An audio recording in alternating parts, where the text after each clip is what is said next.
여러분 오늘도 잘 견디고 계십니까? 김명준의 뉴스파이터입니다.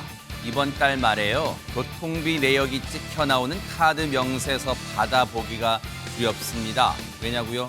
지난 7일부터 수도권 지하철 기본 요금이 기본 1,250원에서 1,400원으로 인상된 거 알고 계셨습니까?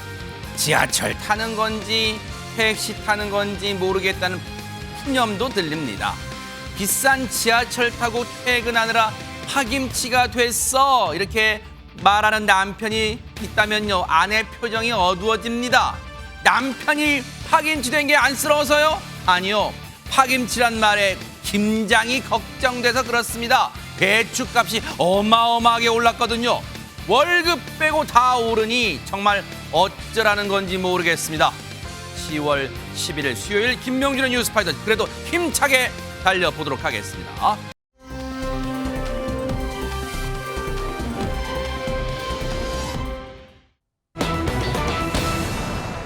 보고도 믿을 수 없는 일이 벌어졌다고 합니다. 김묘성 기자님. 네, 그렇습니다. 영화에서만 볼 것 같았던 강력한 폭발이 사고가 발생했습니다. 어허. 정말 아찔한 순간이었는데요. 관련 영상이 준비됐거든요. 어허. 보시면서 확인하시면 되겠습니다. 네네. 네, 새벽 4시입니다. 조금 넘은 시각이고요. 한산한 상가 골목길인데요. 네. 오토바이 한 대 이렇게 지나가죠. 네. 그런데 갑자기 뒤를 보세요. 어! 이렇게 쾅 하는 굉음과 함께 어머! 빨간 불꽃, 파편 이렇게 날아다닙니다. 어머! 얼마 안 가서 희뿌연 연기가 골목 전체를 뒤덮어버리고요. 상가 인근은 폭발 잔해로 인해서 그야말로 아수라장이 되어버립니다. 어머나 세상에. 바로 어제 충남 서산에서 이 같은 의문의 폭발 사고가 발생했는데 어머나. 경찰이 현재 자세한 조사 중에 있는 상황입니다. 어머나 세상에. 아니 지금 하재근 평론가님, 그냥 펑 무슨 불꽃 튄 정도가 아니에요. 지금 건물 유리창, 지금 CCTV와도 파편, 건물 파편 뜨고 지금 난리가 났습니다. 예, 지금 마치 영화의 한 장면처럼 우리가 현실에서는 일상적으로는 거의 보기가 어려운 정도의 어허. 폭발이 벌어진 거예요. 네. 근데 저때 오토바이가 앞을 지나가서 어머나. 정말 굉장히 위험한 상황이었었는데 네. 간발의 차이로 가장 위험한 순간은 피했습니다. 세상에. 그래서 오토바이에 10대가 2명이 타고 있었는데 어머나. 지금 목숨은 구했고 네. 근데 고막하고 허리에 지금 통증을 호소해서 다행히 경상이라고는 합니다. 어머나. 지금 서산의료원으로 이송이 돼서 치료를 받고 있는데 아하. 근데 문제는 저 상가 안에 폭발한 상가 안에 60대 여성이 있었던 거예요. 어머나. 그 안에 거주하고 있었다고 어머나, 합니다. 어머나. 그분이 전신에 2도 화상을 입어서 네. 지금 위독한 상태라고 합니다. 폭발 파편은 피했지만 앞서 CCTV상에 오토바이 한 대가 막 지나가자마자 터졌잖아요. 그분들은 폭발 파편은 피했지만 폭발음이 굉장히 강력했나 봐요. 지금 고막 이 부분을 다쳤다고 하는 거예요. 인근 상인분들 얘기 좀 들어보시고 이어가 보도록 하겠습니다. 터지는 소리가 나더라고. 꽝 하더니 집이 막 흔들리는 거예요. 그래서 일어나 봤더니 난장판이죠. 뭐 폭탄 터지듯이 그렇게 전쟁 난 것처럼 그렇게 유리창 깨지고 건물이 다 앞으로 쏠려 있더라고. 그래서 아 저기서 폭발했는가 보다 그렇게 생각했죠. 들으신 것처럼 상인분 얘기가 딱 적절해요. 지금 전쟁 난 것처럼 폭격 맞은 것처럼 지금 주변 아수라장 된 거 보이셨죠? 그런데 손정혜 변호사님, 한 상가만 피해를 본 게 아니었나 봐요. 네, 대단하게 이제 폭발 충격이 컸기 때문에 주변의 피해가 굉장히 극심한 상황이었는데요. 심지어는 50m 떨어진 여관 주차장 천장이 부서질 정도였으면 세상에. 50m까지 충격이 전해졌다. 이렇게 말씀드릴 수 있고 네. 그러다 보니까 사고가 난 건물 자체는 그야말로 난장판이라고 표현할 수 있을 정도로 뭐 유리창이 깨진 건 분명하고요. 간판도 떨어지고 정말로 어머나. 쑥대밭이 됐다라고 지금 하는데요. 보세요. 이게 진짜 세상에. 아이고. 네, 그러다 보니까 인근 주택에도 충격파가 굉장히 컸기 때문에 건물 33채 그리고 주차 차량 9대가 부서진 상황이라고 하고요. 어머나. 한 시민은 이 일대가 처참한 상황이다 이렇게 표현하기도 했습니다. 지금 상황만 보면요. 저 폭발 이후에 상인분들이 나오셔서 이렇게 정리를 했기에 지금 저 정도지, 그 사고 이후에 직후에 현장은 정말 처참했을 것 같은데 왜 이런 폭발이 났을까요? 관련 얘기 들어보시고 이어가 보도록 하겠습니다. 추정을 해요, 그쪽으로. 보기만 LPG 가스통을 사용했다고 해요. 그러면서 이제 이 통진이 발생해가지고 가수는 정밀 감식을 해야 돼요. 그런 부분도 이제 수사할 예정이에요. 지금요, 사고 원인을 듣는 경찰의 얘기 과정에서 일단은요, 그 집이라는 표현 나고요. 백성문 변호사님 극단적 선택 가능성 나오고 지금 이렇습니다. 그러니까 그 집, 아까 저희 CCTV 영상 보면 확실하게는 알 수 없지만 특정한 지점에서 폭발이 일어나는 건 영상으로 확인이 됩니다. 네. 근데 아까 60대 여성 한 분이 2도 화상을 입고 중태라고 네. 말씀을 드렸는데 바로 그 60대 여성의 집에서 LP가스가 폭발한 것으로 현재 추정을 하고 있는 상황입니다. 그러니까 저 여성만 지금 중상을 입었으니까 혹여라도 극단적 선택을 시도한 것이 아니냐. 그래서 그 부분도 수사를 해야 된다라는 건데, 근데 왜 이제 60대 여성의 집에서 첫 폭발이 일어났다고 많이 이제 추정을 하고 있냐면 그 집만 이제 쉽게 말해서 LP가스를 사용하고 있었습니다. 그러니까 20kg짜리 또 50kg짜리 두 개의 LP통이 그 집에 있었고, 네. 지금 영상 보시면 아시겠지만 폭발의 정도를 생각할 때 다른 걸로 그냥 단순 방화 가지고 저렇게 되진 않습니다. 가스 폭발일 가능성이 매우 높아 보이죠. 저 터졌잖아요. 아하, 네. 그래서 일단은 그 LP가스통 두 개와 이 폭발 사고의 연관성을 지금 확인하고 있는 중이고요. 네. 이 소방과 국가수에서 합동 감식을 벌여서 정확한 폭발 원인은 지금 찾고 있는 그런 상황입니다. 아직까지는 단언할 수는 없는 거예요. 일단은 저곳에서 폭발이 났을 거 추정하고 있고 강력한 LP가스통을 쓰고 있는 저곳에서 강력한 폭발이 일어난 것을 추정하고 있는데 전현 평론가님 어쨌든 저 상가 이 상인분들이 피해를 많이 보셨잖아요. 지금 물론 그 LP가스 터진 곳에서도 지금 전신 2도 화상 입으셨지만 이거 피해 보상 같은 거 이건 개인에 맡길 일이 아니라 좀 지자체가 나서야 되는 거 아니에요? 예, 그래서 사고에 일어난 서산시에서 긴급대책본부를 꾸린 것으로 전해지고 있습니다. 지금 뭐 건물 33채가 타격을 입었다, 뭐 붕괴됐다 이런 소식이 전해지는데 사실은 추가 붕괴가 일어날 가능성도 있어요. 그래서 서산시 차원에서 이런 부분에 대한 철거도 검토하고 있고요. 또 여러 가지 피해 복구 대책, 지원 대책 등을 마련할 예정이라고 합니다. 또 중요한 것은 철저한 사고 원인이 조사가 돼야 되는 것이고 정말 중요한 것 안전입니다. 그래서 이완섭 서산시장이 거듭 강조한 바가 있는데요. 소방, 경찰과 유기적인 협력 체계를 구축하겠다라는 거고 이런 상황에서 추가로 피해 복구 대책을 잘 마련하겠다 이렇게 강조하고 있습니다. 폭발 규모에 비해서는 지금 피해가 이 정도에 그친 게 천만 다행이었지 않나 이런 생각도 해봅니다. 정말 가슴 철렁한 그런 사고였습니다.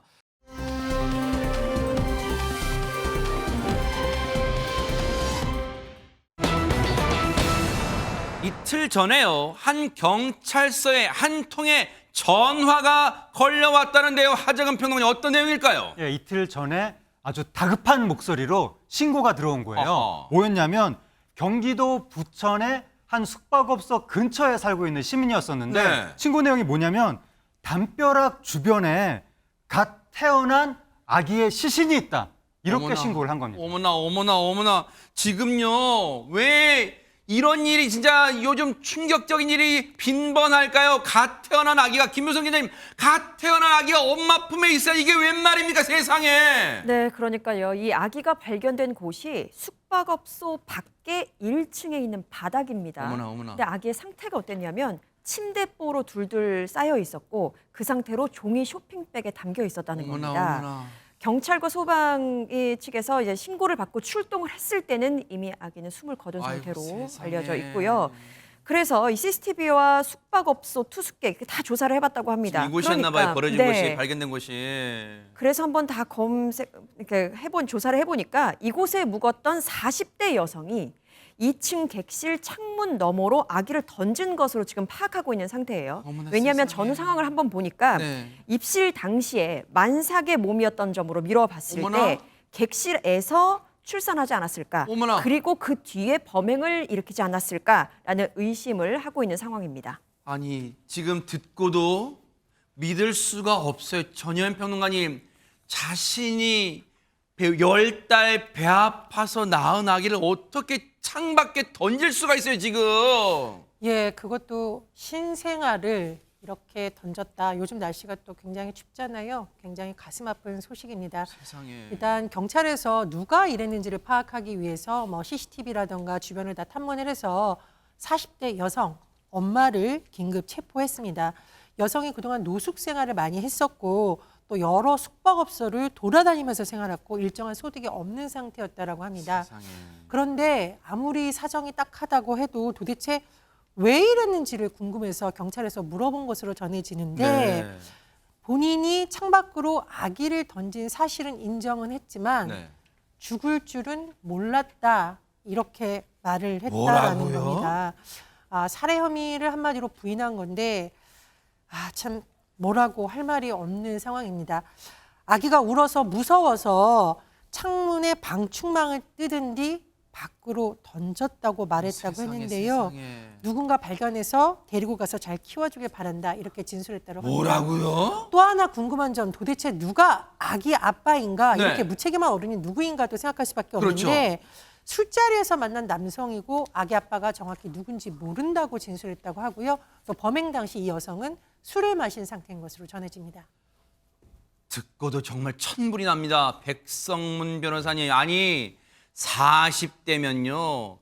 뭔가 사리분별 할 줄 아는 나이인데 어떻게 이런 던지고도 죽을 줄 몰랐다 이게 할 말입니까?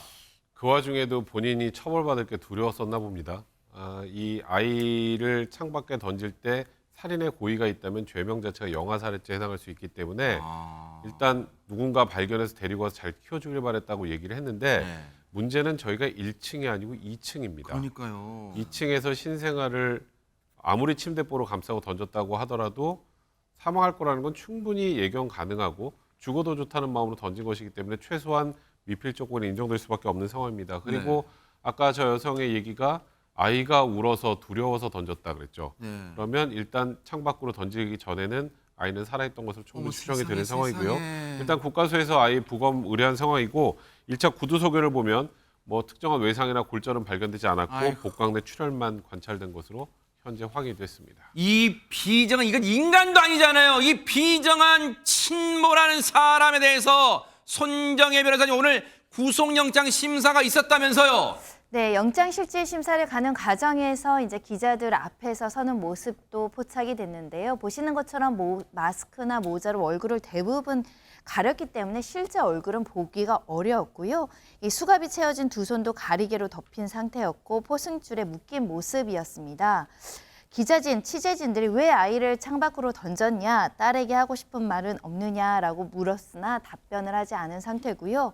이 영장실질심사 법원에서는 도주할 우려가 있다. 그리고 일정한 주거지가 없다고 구속영장을 발부했는데 영아살해죄에 해당하면 또 실형이 나올 가능성도 매우 높을 뿐만 아니라 세상에. 특히 아이를 누군가와 함께 맡길 수 있는 다른 차선책이 있었잖아요. 그러니까요. 소위 말하는 베이비박스라든가 아동 보호시설 같은 데라도 보냈더라면 아이를 살릴 수 있었음에도 불구하고 아이를 침대보나 여러 가지 종이 가방에 넣었던 행동들은 계획성으로 볼 수 있거든요. 네. 재질이 굉장히 좋지 않습니다.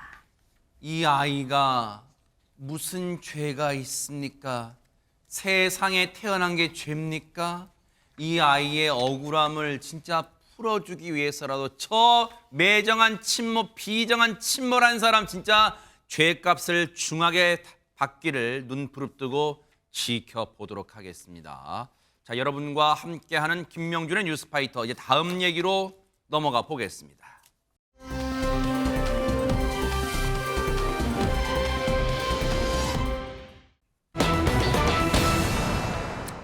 자, 분위기 바꿔볼게요. 어제 국회 문화체육관광위에서 열린 국정감사장에 노래 한 곡이 흘러나왔대요. 근데 좌중에 웃음이 터졌대요. 무슨 노래였을까요? 한번 영상 보시고 이어가 보도록 하겠습니다. 즐겨 듣는 김광석 씨 노래 있습니까? 뭐 예전엔 많이 들었습니다. 네.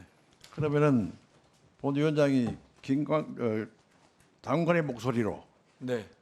김광석 씨 목소리를 한번 흉내내겠습니다. 점점 더 멀어져 간다.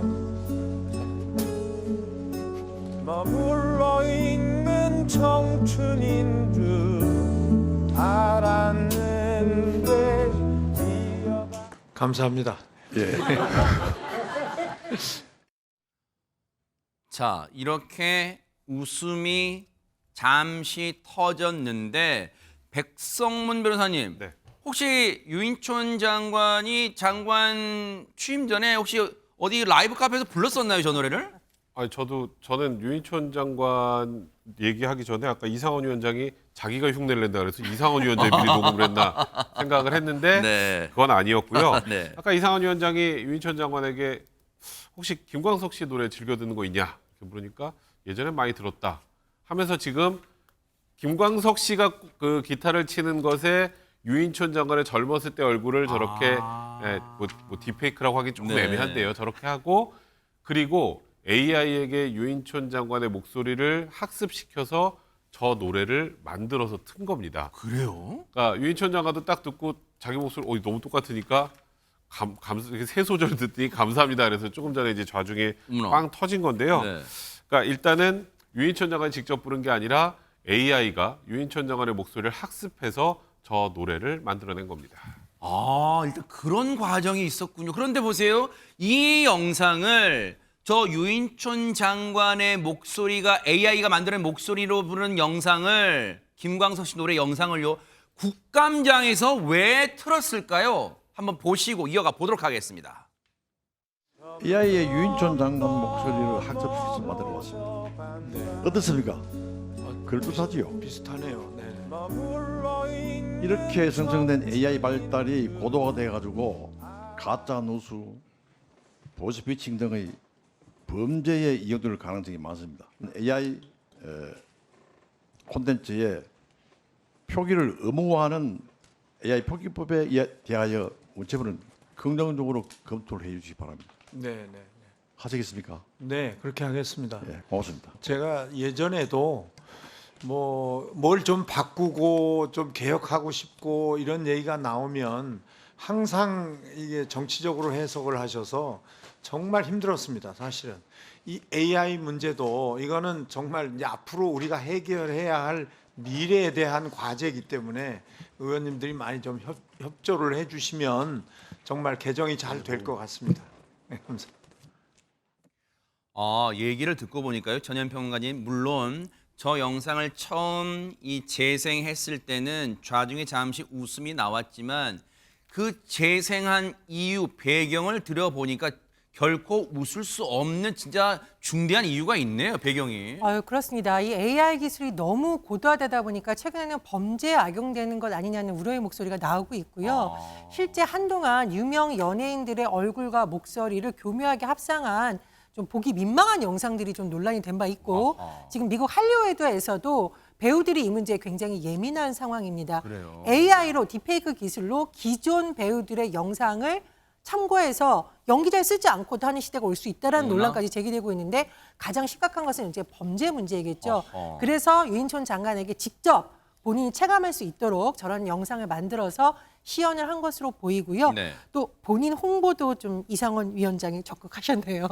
이런 부분에 있어서 이것이 AI 기술을 활용한 영상이다, 콘텐츠라는 것을 반드시 표기해서 네. 사람들이 혼선이 없도록 하자는 내용의 콘텐츠 산업진흥법 개정안을 본인이 발의했었는데 네. 긍정적으로 검토해달라고 했고 또 장관으로부터 답변을 얻어내기도 했습니다. 그러네요.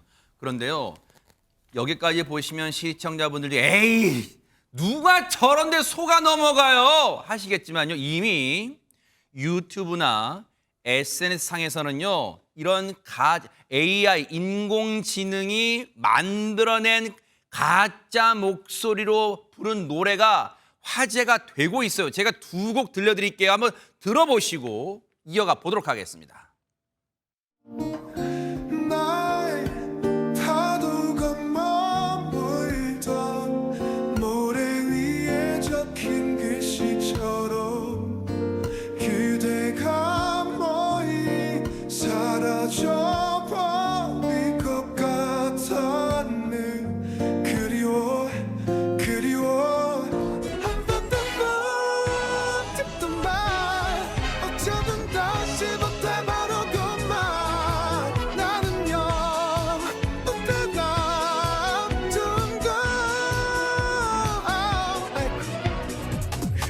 super shy, but wait a minute while I make you mine.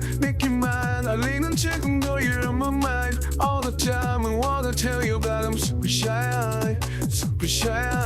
I'm super shy, but wait a minute while I make you mine. 지금 화면 보신 분들은 웃음이 나오실 수도 있어.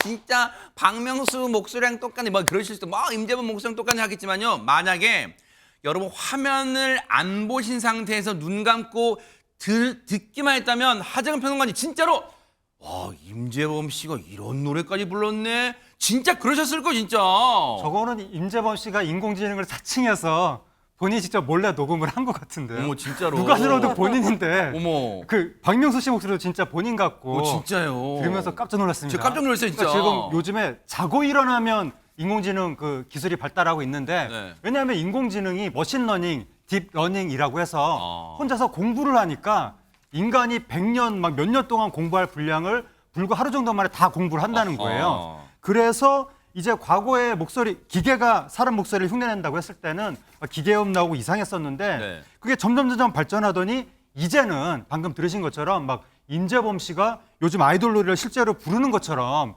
그렇게 합성하는 시대가 됐고 어허. 지금 국회에서 이상원 위원장이 본인이 부른다고 했지만 본인이 부른 건 아니었잖아요. 이대로 인공지능 기술이 계속 발달하면 아마 실시간 목소리 변조도 충분히 가능하지 않을까. 제가 지금 이렇게 얘기하지만 마이크에서는 임재범 씨 목소리가 나오는 이런 시도 충분히 가능할 것 같은데 이런 컨텐츠가 굉장히 신기하고 재밌다 보니까 네. 지금 기존 가수들이 본인이 부른 것도 아닌데 새로운 노래를 마치 부르는 것처럼 어머나. 그렇게 인공지능 노래를 커버해서 올리는 전문 채널까지 어머나. 등장하고 있는 상황입니다. 무엇보다도 손정혜 변호사님, 앞서 잠시 우리는 웃으면서 이 상황을, 이 노래를 들었지만요. 당사자, 그 가수나 어떤 연예인 입장에서는 상당히 불쾌하고 이게 불쾌한 정도에 그칠 게 아니라 뭐 지적재산권 뭐 이런 정도의 어떤 법적인 문제까지 진짜 다툼이 클 것 같아요. 왜냐하면 이런 AI 커버 같은 경우는 원작자라든가 이 실현자인 아티스트들의 동의를 거치지 않고 마구잡이로 이렇게 이제 어떻게 보면 저작물을 만들어낸다는 데의 문제의 소지가 있는 것이고요. 현행법으로 따진다면 실현권이나 뭐 저작권, 퍼블리시티권 또는 부정경쟁방지법 여러 가지 이제 조항으로 규제라거나 위법하다 손해배상 청구를 할 수 있지만 이 통합적인 어떤 시스템이나 통합적인 이것을 다루는 법률 규제가 지금은 필요한 시대가 아닌가 이렇게 말씀드릴 수밖에 없는데 네. 특히 AI 같은 경우는 굉장히 신기술이다 보니까 어디까지 발전할지 모릅니다. 그리고 이것이 어떤 아티스트들의 다양한 창작물을 섞어서 기술로 창작했을 때 저작권은 또 누가 갖는지에 대한 복잡한 문제가 발생할 수밖에 없기 때문에 새로운 신기술에 대응하는 국제적인 규범을 만들어야 된다는 목소리가 크고요.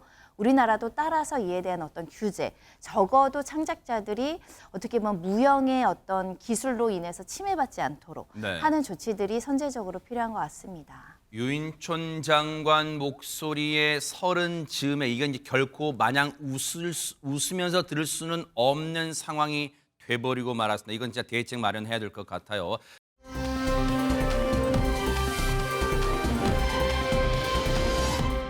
자, 그런가 하면요. 광주에 어제 깜짝 방문한 사람이 있다고 하는데 누굴까요? 한번 영상으로 만나보시고 이어가 보도록 하겠습니다.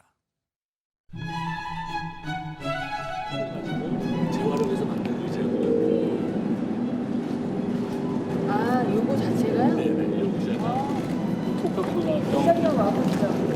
저희도 몰랐잖아요. 저도 몰랐어요. 그래서 되게 밥을 하나 쓰다가 다리가 고장나면 다른 다리를 갖다가 이렇게 해서 굉장히 알뜰하게 제공하게 그래서 서스테이너블하게 이제 문제 해결되고.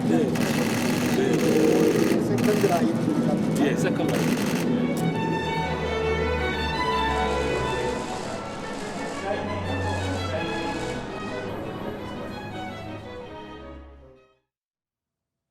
자, 보신 것처럼 김건희 여사인데 하재근 평론가님, 광주에는 왜 간 걸까요? 예, 김건희 여사가 한국 박물회의 명예위원장이거든요. 이번에 광주 디자인 비엔날레를 맞이해서 비엔날레 측에서 김건희 여사를 초청한 겁니다. 지금 비엔날레 열리고 있나 봐요. 예, 그래서 초청을 해서 네. 김건희 여사가 간 거죠. 네. 그래서 가서 전시 작품을 둘러보고 문화예술계 관계자들을 격려했는데 네. 그 자리에서 그 민주당 소속인 강기정 광주시장이 김 여사를 직접 저렇게 안내했습니다. 아, 그러네요. 근데 김건희 여사의 광주 방문이 이번이 두 번째라는데 관련해서 지난 6월에 첫 방문 당시의 모습 보시고 이어가 보도록 하겠습니다.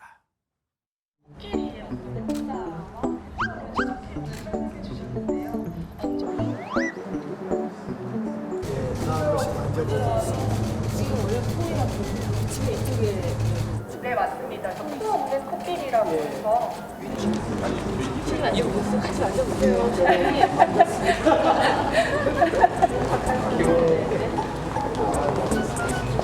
여러 번 만져봤습니다. 자, 저렇게 일단 물론 이 해당 지역에서 열리는 행사다 보니까 강기정 시장이 이렇게 같이 동행을 하는 모습입니다만 전현 평론가님 기억이 좀 어렴풋이 나는 게 당시에 좀 강기정 시장이 같이 동행하고 이 한 것에 대해서 뭔가 좀 시끌시끌했던 기억이 있었습니다. 그렇습니다. 지난 3월 강기정 시장이 김건희 여사를 광주 비엔나로 초청을 했고 지금 자료 화면에서도 보셨듯이 직접 또 안내를 하고 대화를 하는 모습이 공개가 됐었습니다. 네. 그런데 이제 광주라는 곳은 아무래도 야당의 지지세가 강한 곳인데 민주당 출신 또 국회의원도 역임했던 강기정 시장의 저런 모습에 일부 지지층에서는 굉장히 비판적인 목소리가 나온 것으로 전해졌는데요. 네. 예를 들면 온라인에서는 강기정 시장 혹시 빨간색 아니냐. 이제 빨간색이라는 것은 특정 정당의 색깔을 말하는 거죠. 이런 말이 나오기도 했었고 또 하나의 수박이다라는 건데 이제 수박이라는 것은 이게 뭐 사실 좋은 표현이라고 하긴 그렇습니다만은 수박이 겉은 초록색인데 안은 빨간색이잖아요. 그러니까 민주당 출신 시장인데 네. 왜 행보를 꼭 저쪽 정당처럼 하냐 뭐 이런 식의 좀 온라인에서 시끌시끌한 바가 있습니다. 하지만 김건희 여사가 당시 한 말을 보면 문화는 이념이나 정파가 없다. 문화를 통해 문화 중심인 광주가 더 많이 발전했으면 좋겠다고 언급을 했고요. 또 광주에 대한 애정에 대해서도 강조하기도 했습니다. 아니 그러면 백성문 변호사님 혹시 이제 야당의 이 열렬한 지지층대 저런 비판이 이제 만약에 조금 걱정된다면 김건희 여사가 이제 왔어요. 온다면 강기정 시장이 자 이왕 오셨으니 구경 잘하고 올라가십시오. 이렇게 해야 됩니까? 뭐 어떻게 해야 돼요 그러면? 아유 그렇게 하면 안 되죠. 네. 그러니까 지금 말씀하셨던 것처럼 김건희 여사가 지금 조금 전에 이 과거의 광주를 찾았을 때 그렇게 지금 또 많은 비판을 받았다고 일부겠지만 네. 사실 지금 영부인으로서 지금 한국방문회위원회 명예위원장입니다. 네. 그리고 김건희 여사가 지금 저게 방문을 하니까 아까 그러셨잖아요. 디자인 비엔날레가 광주에서 열렸어? 지금 저희가 뉴스에서 얘기를 하고 있습니다. 모르는 분들 많을 거예요. 네. 그러니까 사실 지금 김건희 여사가 최근에 이제 대통령실 밝힌 것처럼 뭐 서천, 광주, 강릉, 부산, 제주 이런 곳을 차단하면서 지역 경제 활성화 그리고 또 관광 활성화 행보를 이어가고 있다고 하는데 네. 최근에 기억나는 건 지난 5일에 청주에 얼마 전에 정말 안타까운 거였는데 갈비사자라고 기억하세요? 갈비뼈를 예, 맞아요. 앙상했던? 안쓰럽더라고요. 네, 네. 그곳에도 찾기도 했고요. 지난 6일에는 제주를 찾아서 해녀와의 만남을 갖고 또 은갈치 축제에도 참석을 했습니다. 네. 그리고 어제 또 광주 디자인 비엔날레에 저렇게 방문을 한 건데요. 이 자체는 그러니까 뭐 김건희 여사에 대해서 호불호가 갈릴 수는 분명히 있지만 영부인이 저런 행보를 해 나가면 다른 사람들 이제 일반 국민들도 한 번씩 하고 저 행사를 한 번씩 생각해 볼 수 있단 말이에요. 그러니까 이런 부분들에 대해서는 정파를 떠나서 비판하는 건 좀 그렇다고 생각됩니다. 그런 건 어떨까요? 문화의 행보에는 어떤 색깔 넣지 말고 그냥 무채색으로 담담하게 받아들이는 건 어떨까 그런 생각도 감히 해봅니다.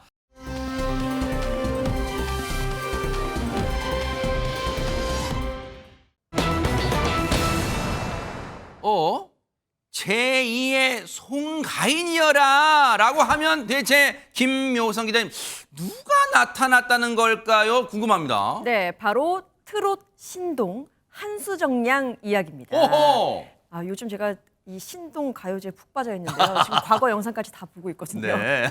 그런데 이 송가인 씨 하면 무엇보다도 정통 트로트를 생각할 수 있고 네. 정통 트로트는 뭔가 구슬픈 그 가락 그렇죠. 그리고 이 단전에서부터 끌어올리는 발성 맞아요. 뭐 이런 것들을 생각할 수 있잖아요. 네. 근데 한수정 양이 지금 7살이거든요. 어머. 7살인데 이 모든 것을 거뜬히 해냅니다. 설마요? 네. 과연 어떤 무대였을지 확인해 보시죠. 네네. 자, 이번 무대에서는 어떤 노래를 선곡했죠? 활활활입니다. 진짜 어려운데. 안 떨려요? 네. 자신 있어요? 네. 어려라 활활 벗어버려라 활활 가면가 사는도 버려라 벗어라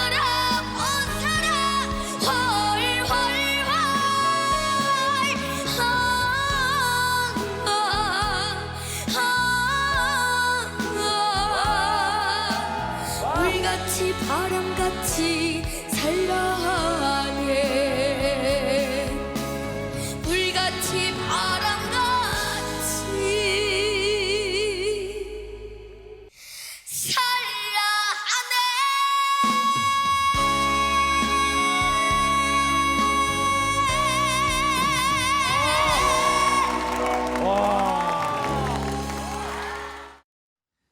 아니 전현평 도저히 못 믿게 이거 주민증 검사 합시 이거 한수정 양 진짜 7살 맞아요 진짜. 그렇습니다. 어떻게 초등학생이 낼 수 있는 소리인가 의심이 될 정도죠. 제가 방송 준비하면서 흉내를 내려다가 목이 컥컥거릴 정도로 저게 호흡이 굉장히 길잖아요. 그리고 대박이네요, 중요한 진짜. 것은 이 김용임 씨의 헐헐헐이 표현이 어렵기로 소문난 곡입니다.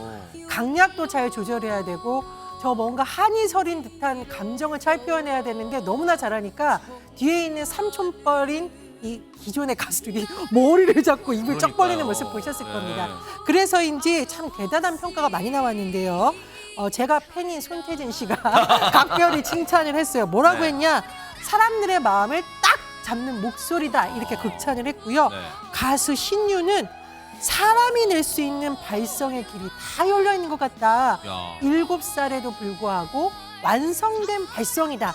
이렇게 칭찬을 했습니다. 아니 진짜 이 정도의 실력이면 하재근 평론 저는 앞서 그냥 약간 농담식으로 제2의 송가인이여라 했지만 뭐 진짜 그럴 수도 있을 것 같아요. 예, 뭐 충분히 가능할 것 같고 7살 사칭 아닙니까? 도저히 믿기지가 않는데 네. 옛날에 윤복희 씨가 어렸을 때 완전히 진짜 노래를 엄청나게 잘했었거든요. 5살, 6살 때부터 노래를 했었는데 그래요? 거의 뭐 그 정도 수준인 것 같고 야. 지금 저 이 한수정 양이 벌써부터 각종 가요제에서 이미 여러 차례 대상을 수상했다고 합니다. 어머나. 이미 강력한 경력자고 네. 그리고 저 나이에 주로 부르는 노래들이 네. 송가인 씨의 노래를 부른다는 어머. 거예요. 용두사 낼래지, 엄마 아리랑 이런 노래들을 주로 부른다고 하는데 와. 지금 7살 때부터 저러니 뭐 나중에 10년만 지나도 난리가 네. 날 것 같습니다. 아하. 지금 여수의 트로트 소녀인데 어머나. 앞으로 전국의 트로트 소녀가 되고 싶다. 야. 이렇게 기염을 토하고 있습니다. 야, 포부가 당차요. 그런데 김묘성 기자님, 한수정 양 제2의 송가인이여라를 꿈꾸는데 혹시 한수정 양 말고 수정아 무릎 꿇어 여기 내가 있다 혹시 그런 신동들 있을까요? 근데 정말 많아요. 어머. 이 무대에 오르는 한 명 한 명이 첫 소절을 딱 떼자마자 네. 모두가 경악하거든요. 그 정도예요? 그 정도로 완벽한 실력을 뽐내고 있는데 이번에 소개할 신동 친구도 네. 아마 얼굴은 처음 보시는 분들이 좀 있을 어허. 거예요. 그런데 트로트의 역사를 새로 쓸 원석 중에 원석입니다. 어머나. 노래 바로 들어보시죠. 야, 누굴까요, 네? 달래도 달래도 가슴이 우는 밤이 어깨에 기대요 저 달을 보시오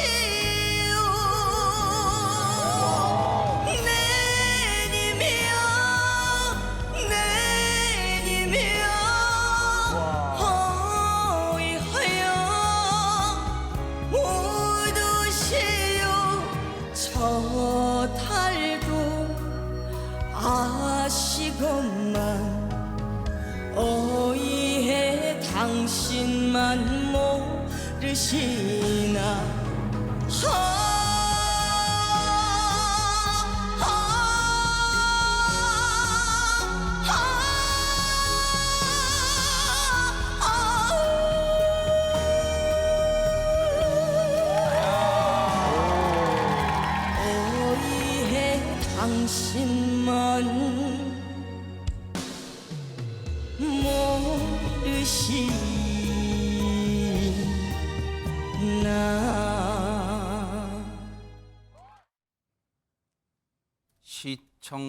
시청자분들도 저랑 똑같이 아마 온몸에 소름이 쫙 순간 돋으셨을 것 같아요, 백성 변호사님. 초대 가수인 줄 알았는데. 진짜 그러네요, 진짜. 어머. 딱 초대 가수 각이잖아요. 어머.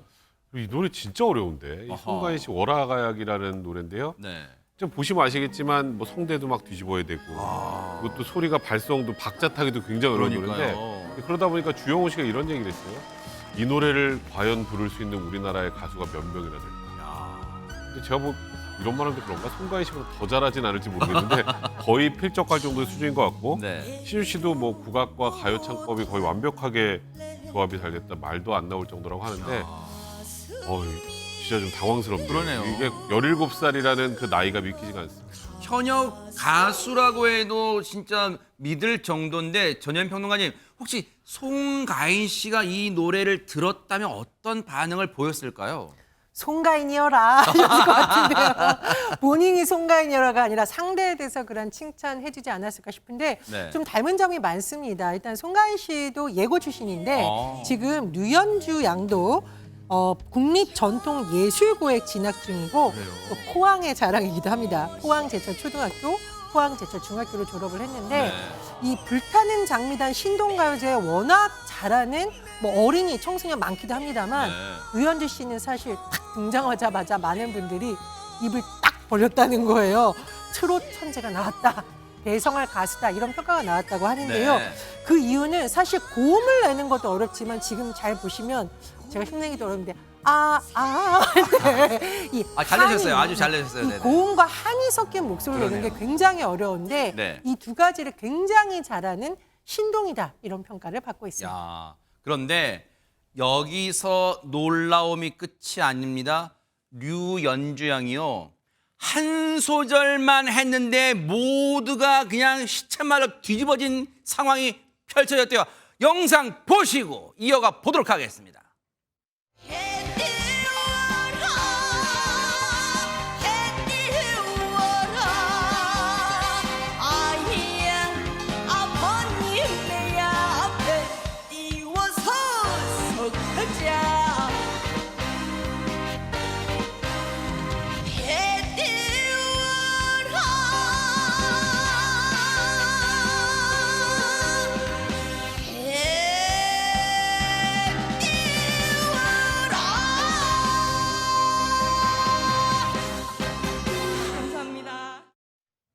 진짜 놀라운 게 손정희 변호사님, 이 류연주 양의 노래의 발성을 보면 뭔가 나올 때 약간 뭔가 긁힘, 뭔가 탁한 소리 있는 것 같기도 한데 시원하게 또 올라가요, 진짜. 네, 타고났다 이렇게 표현해도 적당할까 싶은데요. 원래 가야금 명창을 전공했다고 합니다. 가야금을 연주하면서 이제 판소리라든가 이런 노래까지 세상에. 같이 할 수 있는 재능을 갖고 있는데 어릴 때부터 노래에 관심이 많아서 이 소리에 대한 연구, 공부를 계속적으로 해왔다는 거예요. 부모님도 이렇게 공부할 기회나 이 음악을 접할 기회를 많이 주셨기 때문에 부모님한테 무대에 서는 걸 보여주고 싶었다 이렇게 이야기하는 17살 소녀의 모습을 보고 계신데요. 특히 가야금 명창을 하면서 여러 가지 다양한 장르를 도전했는데 발라드도 도전을 하고 트로트도 도전을 했답니다. 네, 트로트에 자신감을 내세우고 어머나. 있는데요. 네. 트로트만 3년 동안 공부를 했다라는 거고 국악과도 잘 접목하면 새로이 장르로의 노래를 만들 수도 있다고 생각한다. 국악과 트로트 접목을 제대로 시도하는 가수가 되고 싶다라고 어떻게 보면 포부를 밝혔다라고도 하는데요. 네. 기대가 됩니다. 진짜 될 것 같아요. 그런데 이렇게 송가인 씨를 바짝 긴장하게 만드는 제2의 송가인이라를 꿈꾸는 사람들이, 꿈꾸는 우리 신동들이 혹시 수정양과 연주양밖에 없는 거예요, 김묘성 기자님? 아니요. 너무너무 많아요. 또 있어요? 정말 많아요. 어머나. 그래서 지금 한 사람을 꼽기가 굉장히 어려운데 아하. 누구를 이 친구를 꼽겠습니다. 아하. 올해 9살이에요. 어허. 이승율 군인데 남다른 풍채도 있습니다. 네. 거기서부터 끌어올리는 발성 한번 들어보실 어허. 텐데요. 송가인 씨와 조금 닮은 것 같긴 하더라고요. 진짜예요? 한번 확인해 보시죠. 어머, 네.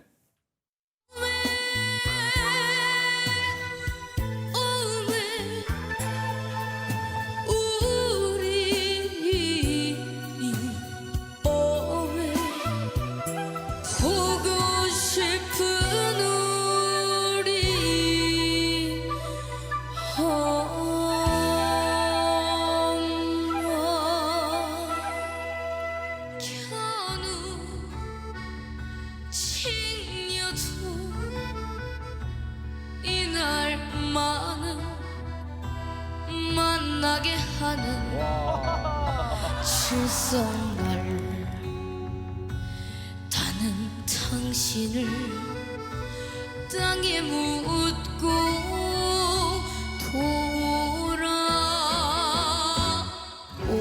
돌아오네.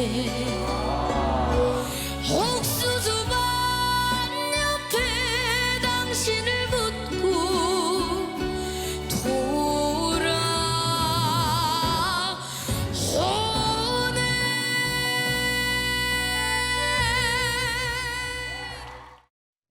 대박 사건. 백성문 변호사님 어린 강호동 씨가 나온 것 같아요 지금. 아니 뭐 풍채까지 보니까 진짜 초대 가수 같은데요. 이제네. 아 이승길 군이 9살이라는 게 또 한 번 또 이게 또 소름이 끼치는데 아하, 네. 저 때면 되게 떨리지 않나요? 그러니까요. 서 있기도 힘들었을 것 같은데 뭐 전혀 떨지도 않고 풍채로 딱 지금 거의 장군상인데 지금 뭐 본인 꿈은 트롯 대통령이 되는 게 꿈이라고 합니다. 조금 전에 이 옥수수밭 옆에 당신을 묻고 이건 정희송 씨가 작곡한 곡이고요. 도종환 시인의 시인 그 시에다가 이제 곡을 붙인 건데 이 노래 굉장히 어렵습니다. 박민수 씨 아시죠? 네네. 박민수 씨가 얼마 전에 이 노래 불렀거든요. 근데 박민수 씨가 평가를 했습니다. 뭐라고요? 나보다 잘 부른다. 그러면 거의 끝난 거 아닌가요? 네. 아니 근데 하재근 평론가님, 이런 친구들이 무럭무럭 자라나고 있기에 지금 물론 K-팝이 이미 전 세계 열풍입니다만 이제는 K-트로트의 미래가 굉장히 밝다 이런 생각합니다. 최근에 몇 년 사이에 그 트로트 오디션이 이제 전성시대를 이루면서 성인 오디션에서 꼭 신동들이 등장해서 그러네요. 막 깜짝깜짝 놀라게 했었는데 네. 아예 작정하고 이렇게 신동들만 모아놓으니까 네. 난리가 납니다, 진짜. 네. 정말 우리나라에 수많은 신동들이 있는데 네. 이 친구들이 어렸을 때 트로트를 하는 건데 나이 먹어서까지 트로트를 하리란 보장은 없거든요. 그러니까 청소년기 거치면서 장르는 또 자기가 좋아하는 장르를 갈아탈 수도 있는데 네. 뭘 하든지 간에 아하. 어느 장르로 가든지 간에 한국 가요계의 그러네요. 미래 대들보가 될 것 같습니다. 정말로 멋져요. 앞으로의 무대, 우리 신동분들 무대 또 응원하면서 활약 지켜보도록 하겠습니다. 멋집니다.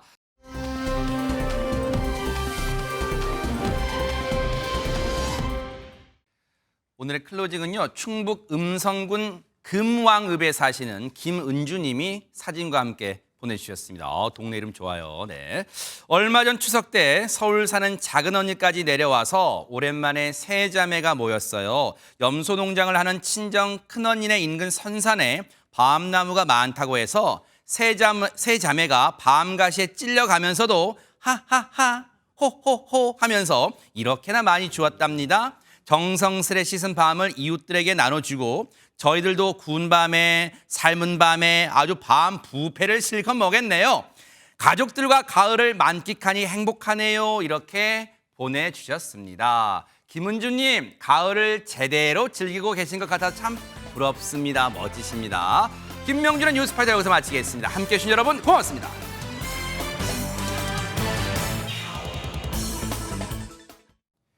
보고 계십니까? 대박 사건. 네, 안녕하십니까? 김명준입니다. 여러분과 함께하는 뉴스파이터. 다양한 소식과 뉴스를 보고 싶으시면 화면 오른쪽을 꾹 눌러 구독해 주시길 바랍니다. TV로도 유튜브로도 여러분께 한 발 더 다가가겠습니다. MBN 뉴스와 뉴스파이터를 사랑해 주셔서 고맙습니다.